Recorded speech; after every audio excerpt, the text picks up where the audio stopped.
Hello everybody.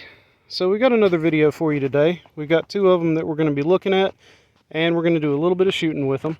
So what we've got is the same old Canik MC9 that we had before. It's gone through several iterations of upgrades. Currently what we have on here is the Hogue grip wraparound. This is for a Glock 26. The color match is pretty good. Fits okay, does not move anywhere. The problem that I have with it is it makes the grip a bit too bulky for carry for my comfort. If it was a truck gun or something, it'd be just fine, wouldn't be no problem.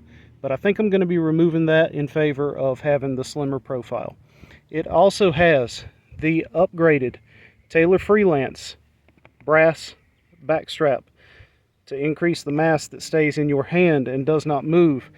And that does definitely make the whole feel of the pistol different. It improved the time between shots to get back on target, reduced muzzle rise. In general, it just feels really good. And fitment with magazines, no problem at all. The only issue that you're going to have is if you're using one of the grip sleeve inserts for the extended round magazines that's in there, then you're going to have an issue with that coming up here. You'd probably have to trim some off for that little bit right there to make that work off of the grip insert. Or you could just remove it. It's fine. So that's going to be coming off. The Hogue grip was coming off. This is staying on. Taylor Freelance for that. This has the night Fision front sight. It is the high visibility with the tritium insert, and we have the replacement mainspring assembly from Canik, and also we have the Springco 29 Newton replacement striker spring in here. After I got the replacement mainspring housing from Canik, it improved the functionality a good bit, but I still had a couple of the failure to return to battery issues, and I saw a gentleman on YouTube that had the same issue, and he got the Springco striker replacement because apparently it comes with a 10-pound striker spring in it.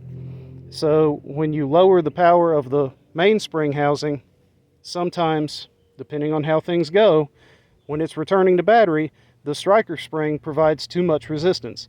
And with the regular 115 grain ammo that we have here in the States, the primers are soft enough. I haven't had any issues at all with light strikes. I went through 200 rounds on it yesterday, had no issues at all with light strikes with the lighter striker spring installed, and everyone had 100% return to battery rate. No issues at all with that. So we're going to run through this one.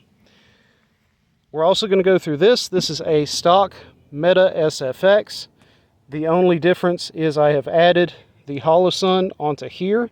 I took it off of that one, and I put on the included magwell insert, and then I took them up on their Black Friday deal for their extended magazines, which was awfully convenient. So as long as the sun cooperates and we don't get too much shadow here, we have the venerable pizza box targets. We're going to be hitting the one on the left with the MC9. We're going to be hitting the one on the right with the SFX, and we're going to see how this turns out. So bear with me just a moment and we'll get this going.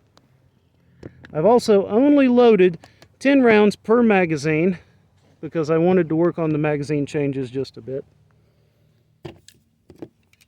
So here we go. First mag with the MC9.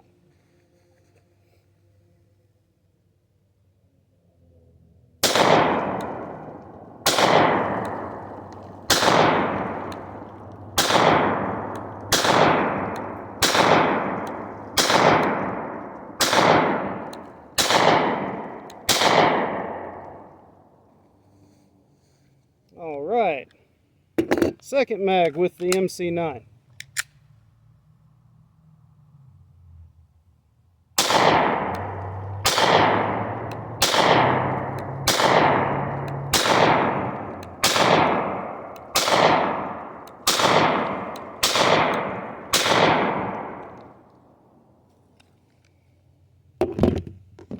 All right, now we're going to lay into the SFX.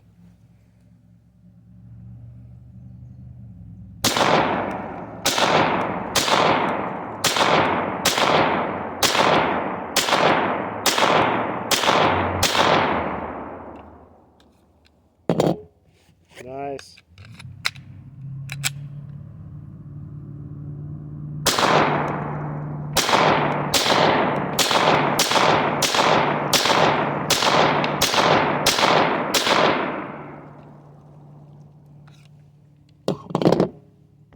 All right, so let's see how we did.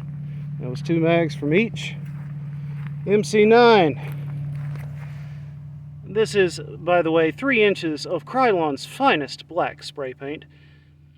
We've got 2 outside on the left, 2 touching the edge on the left, and all the rest in the, basically the middle there.